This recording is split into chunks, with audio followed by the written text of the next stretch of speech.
certainly you're going to be hearing a lot in future broadcasts because the Russian troops are closing in on it and will inevitably capture it within the coming weeks. But I also do want to mention some political news out of Ukraine because obviously while everyone's focused on the war that's ongoing there for good reason, other things still happen in the country too. And Ukraine, whether you love them or hate them, does have a regrettable reputation for being a hotbed of corruption. And granted, this isn't just a problem in Ukraine. This really happens anywhere. I think part of it is an unfortunate characteristic of human nature. When you have large sums of money readily available, sure, you're going to have people that will do the right thing and handle them responsibly, but you will have people out there that will want, let's just say, an extra slice of the money for themselves, an extra cut of the earnings. And we see that far too often. I'm glad it's being cracked down on.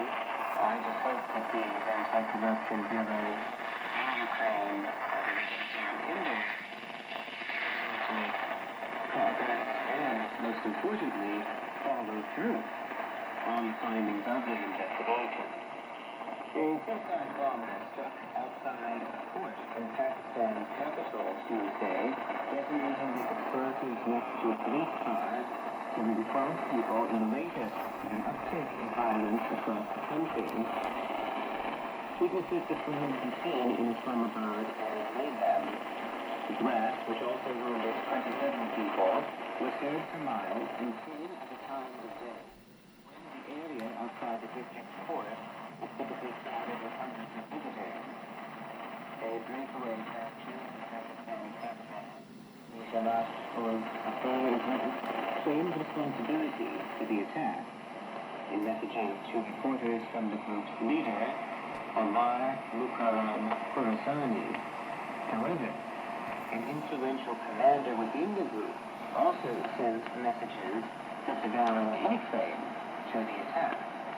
The group quit the Pakistani Taliban, or TTP, after the head of Jamaat-ul-Ahrar was killed in a blast in Afghanistan in 2022.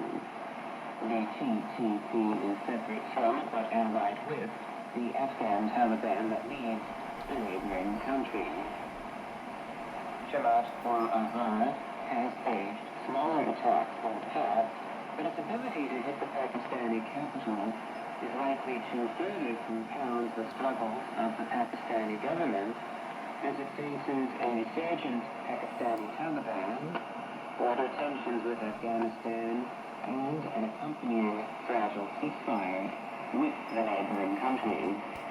Without submitting evidence, Pakistani Interior Minister alleged the attack was carried out by Indian-backed elements and Afghan Taliban proxies. Still, he said, authorities are looking into all aspects of the explosion.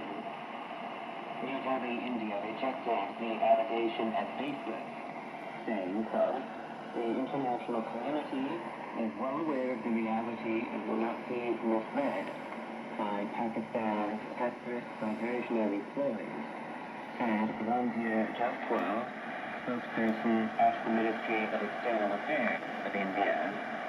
Regardless of the perpetrator, the attack drew international condemnation, including from the United States, China, Saudi Arabia, Qatar, and Turkey. UN Secretary General Antonio Guterres called for a full investigation and reiterated that all perpetrators of terrorism must be held accountable. Unfortunate news out of Pakistan, where violence is on the increase, with both the neighboring country of Afghanistan, but also various insurgent groups within Pakistan itself. And the question, of course, is who is responsible for these suicide bombings. What the debate right now seems to be is whether or not it actually was this rogue faction of the TTP. Because you have some members that seem to be claiming responsibility for it, whereas others are disavowing it. And simply claiming responsibility for it, it's nothing new. You saw this tactic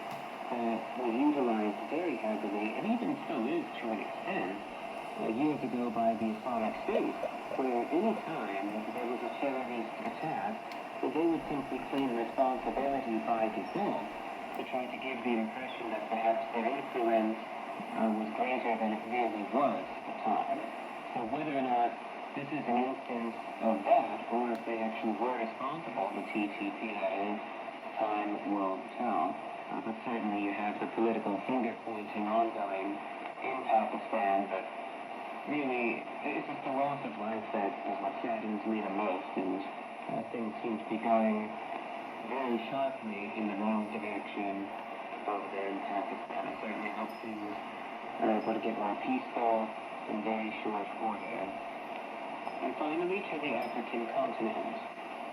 The African Union has called for an urgent international response, including intelligence sharing, to address worsening security conditions in Mali, where insurgents are imposing a fuel blockade and are now kidnapping foreigners. An Al-Qaeda-linked jihadist group active in West Africa's Sahel region has blocked fuel imports since September, attacking convoys of tanker trucks and creating a shortage that forced schools and businesses to shut.